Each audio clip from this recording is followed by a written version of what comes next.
চাপটা হয়েছে বাংলাদেশের গণমাধ্যমে, সেটাকে বাকশালিজম বলে সবচেয়ে বেটার শব্দটা। আর আওয়ামী লীগের 15 বছরে এটা আসলে জার্নালিজম ছিল না কোনোভাবে, এটা ছিল আওয়ামী লীগিজম।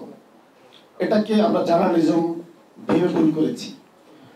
সর্বশেষ যে জিনিসটা ঘটেছে, এই যে পুরো 54 বছর এর মধ্যে মাঝে যে আওয়ামী লীগ যখন ক্ষমতায় ছিল, এটা মাঝে মাঝে আওয়ামী লীগ থেকে আরো ইন্টেন্সিফাই হয়ে এটা ইন্ডিয়ালিজম মতো কাজ করেছে।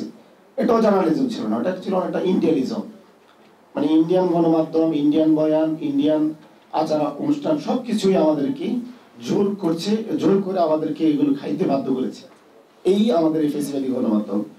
তো প্রিয় উপস্থিতি, আমরা আসলে সেই জিনিসগুলোই বলতে চাচ্ছিলাম যে নতুন যে আমাদের দুনিয়া কাঁপানো যে জুলাই বিপ্লবের মধ্য দিয়ে যে সরকারটা প্রতিষ্ঠা হলো, আমরা তো ওটার কাছে অনেক বেশি প্রত্যাশা।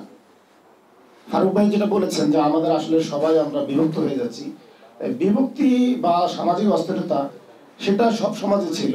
যে কোনো বিপ্লবের পরেই ওই সোসাইটি 10 থেকে 12 বছর আনস্টেবল ছিল, এটা সময় লাগে। আমরা আশা করি আমরা সবাই ধৈর্যচ্যুত হব না, আমরা খুব দ্রুতই হিসাব করলে আরো বেশি স্টেবল হয়ে গিয়েছি, যেটা আমরা আরো খারাপ হতে পারতো, একটা দুর্ভিক্ষ হতে পারতো বা একটা বড় ধরনের কেওয়াস হতে পারতো। সেদিকে বাংলাদেশ যায়নি, এদিক থেকে আমরা অনেক ভালো।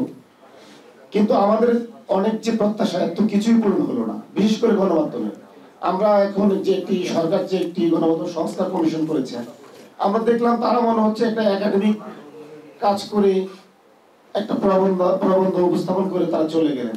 তারা গণমাধ্যমের যে 17 বছর যে দোষর, যারা নিজেদেরকে সাংবাদিক পরিচয় না দিয়ে তারা অনেকটা মিডিয়া লিগ পরিচয় দিতেন, প্রেস কনফারেন্সে গিয়ে তাদের দলীয় পরিচয় উপস্থাপন করতেন। আমি অমুক কলেজে, অমুক বিশ্ববিদ্যালয়ে আমি ছাত্রলীগের এই পদে ছিলাম, পিএম আপনাকে আমি আজকে পেয়ে খুবই ধন্য।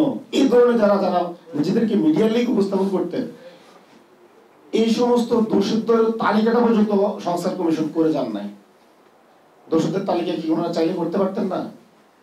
যে জিনিসটা আমরা আরো যে স্পষ্ট করতে যাচ্ছি, কোন গণমাধ্যম এই যে যারা মালিক পক্ষ ছিল, বেশিরভাগই তো মালিক পক্ষই তো আওয়ামী লীগের এমপি, এখন আওয়ামী লীগের ব্যবসায়ী।